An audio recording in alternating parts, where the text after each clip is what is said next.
Hello, Reformers, and welcome back to Smuggler Edition. Now, as you can see here, we have received a couple of mails from Kixie and from someone else you may know, a gambler person. He's kind of good at sabacc, yeah, you'll see.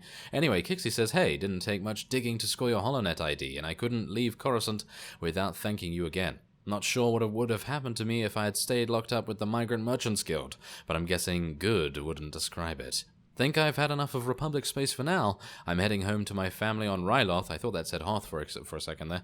Working for the Hutts is never easy, but at least they pay well. Good luck, Captain. Hope you get revenge, or whatever. And she's given us some military gear there and some credits as well. There we go. It's very nice.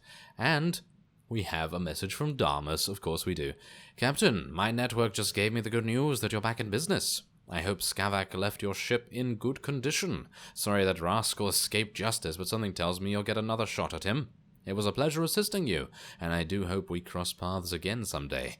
I've just received an intriguing job offer from a senator, so I may be out of pocket for the next little while, but my sabacc table will always have a seat for you. Best wishes, Darmus, and another companion gift there. So I thought I would just keep you up to date on some of the mails in this series, because some of the mails are actually extremely well written and actually provide a whole bunch of extra background story to some of the characters that you encounter. And usually I don't read these out or anything like that, but I think with this series I might. I'm kind of a bit sad that we missed some of the others with the Sith Warrior, for example, because there's actually kind of cool ones. But anyway, there is something to do over here. I don't know whether C2N2 is going to tell us about the tour.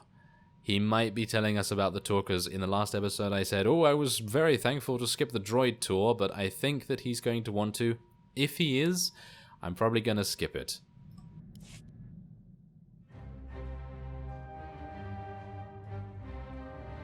My new master at last! I am C2N2, steward of this vessel. It is my extreme good fortune to serve you. Glad to have you aboard. Tell me your functions, C2. C2 series droids represent the latest advances in everything from starship technical maintenance to nutritional advice tailored for your specific organic needs. Welcome aboard your Corellian XS light freighter, a marvel of customization. I can only speculate why such large engines were mounted to its hull. Alright, so after that first sort of fade out, fade to black thing, I just skipped through all of the conversation just to get the experience, because obviously the experience now is actually kind of worth it with the 200% increase. But yeah, he says exactly the same thing as all of the other droids. Well, actually, there's only two droids. What is it now? 2VR8 and C2N2. They say exactly the same thing every single time. So if you haven't seen any of that, then check out other series of mine. Then you'll be able to see that.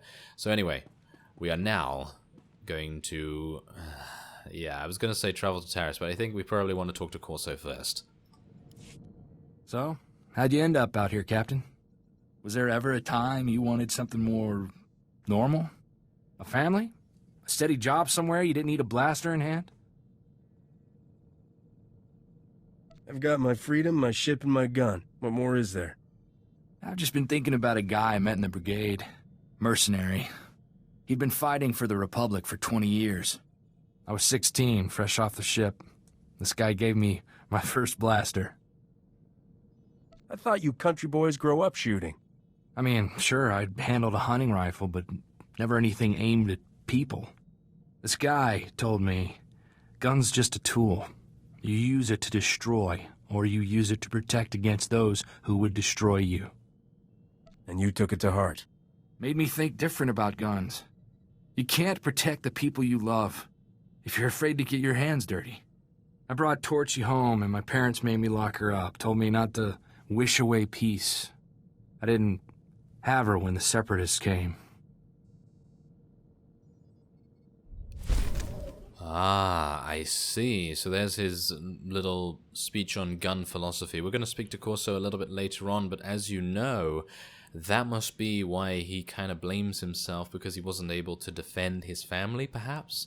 Because obviously his parents had locked away the gun, and maybe that's why it's also sentimental value for him, and that's why he wants to get it back from Skavak, of course. So, let's go to the galaxy map the first time in this series, and we're going to take a look and go to Taris.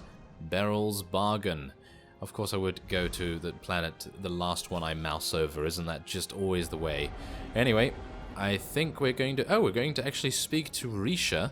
I'm not entirely sure if we are going to get an automatic speech with her.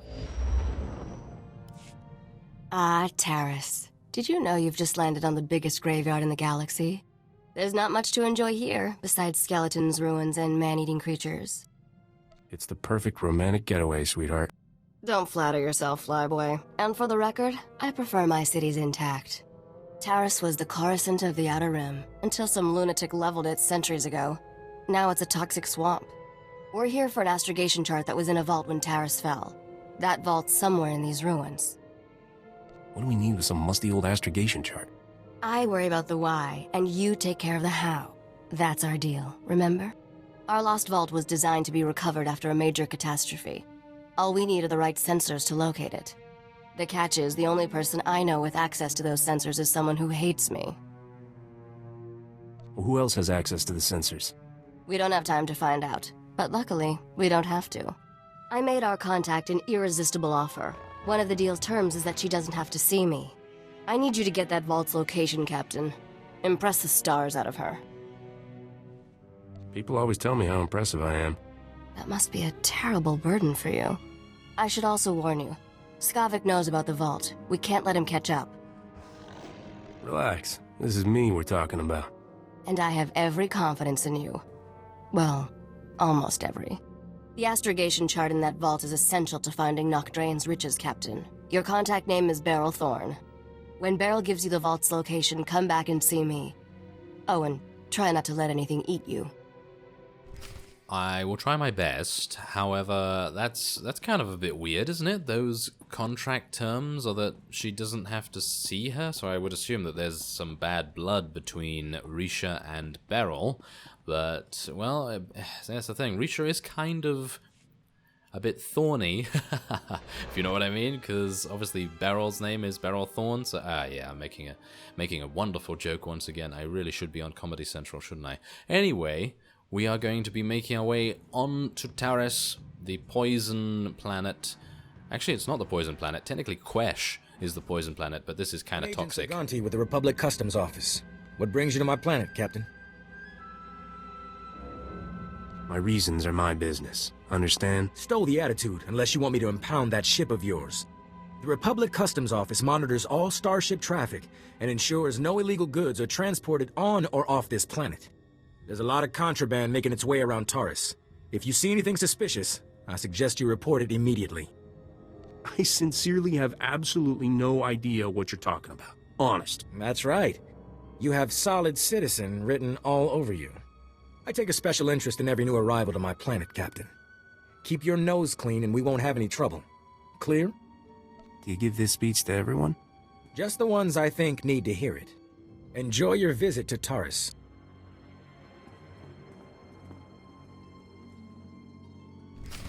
Ah, I see. So we're already being hunted down by the Customs Commission. I guess it's the Customs Commission of some sort, but anyway. That's not good. He's going to be hounding us, isn't he? He's going to be hounding us very, very severely as we make our way around. Isn't this... Oh, we already landed. I actually thought that we went to the space station first, but apparently not. Wow, that's actually really cool. I like that. Oh, and there's Governor Suresh. If you've seen my other series or know a little bit about the Star Wars The Old Republic universe, then you will know that Suresh is quite an important name, and she appears in quite a few things, but it's kind of cool that you see a holo of her, because obviously all of these different class stories, they are all set in different chronologies. They're not actually all happening at the same time, as far as I'm aware at least, and so some things will change as time goes on. It would have been cool if I had actually known that when I first started this, because obviously then I would have been able to play it in chronological order, which would be actually kind of cool, because then you can see the changes throughout the galaxy that actually happen as it obviously gets completed over and over in each particular class story, that is. Anyway, let's go in and meet with Beryl, shall we? Oh, she has a warehouse, And there she is. She's at the top. Okay, let's hope she's not going to stab us with her thorns. Ah, yes, excellent. Argo, you're leaking oil again. You want to set this whole warehouse on fire? The Maker said it is better to burn out than rust away. Perhaps I'm testing that wisdom, mistress. I'm looking for Beryl Thorn. That's me. Argo's what passes for my second in command. I recognize you from Risha's holo. Let's get one thing straight. The only reason I agreed to help is because my contract supplying the Terrace Reclamation Project is at risk. Looked like easy credits. Turns out Terrace is anything but easy. There are lots of interesting ways to die. The galaxy can throw whatever it wants at me. I can take it. If I don't finish my contract, I don't get paid. Tyrell, my partner, died on a supply run. Put me in a real bind. I'll find that vault, but I have to finish my contract to do it. You work for me, and I'll work for you. Deal? I wasn't aware this was a negotiation. You can always wander around and hope you bump into the vault by accident. I only have 2 deliveries left. Soon as you handle them both, we'll find your vault. The first job's for a Republic scientist named Vernon. He's got a research camp in Rakghoul territory. What else do you need me to deliver? Excavation supplies, but I'm still tracking those down. I'll call your holo when I find them. I'll start working on your job while you handle mine. Isn't cooperation grand? Hello again, Captain. I didn't know you and Thorn were acquainted. Agent Saganti, what a lovely surprise. It's only been a day since your last inspection. Don't you Republic Customs boys have better things to do than turn my warehouse upside down again? I can inspect this warehouse whenever I want. It's the law.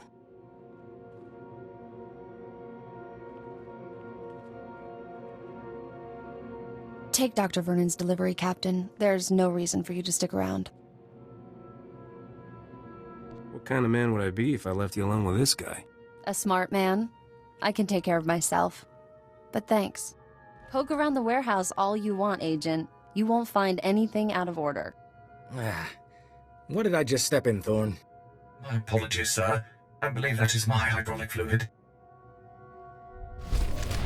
Oh, okay. So there appears to be... Oh, this is actually kind of amusing. I mean, we're having a huge amount of comedy effects here going on as well. It's just... That agent is going to be, wait for it, a thorn in my side. Yes, I did it. I did that. There's going to be a lot more of those, maybe, if I can think of them. But for now, I'm going to be ending this episode off here. And next time, we are going to be making our way to Dr. Vernon and speaking to him about... I would assume Rakghouls, because what else do you speak about on Taris but Rakghouls, right? So yes, I thank you very much for watching, and I will see you next time.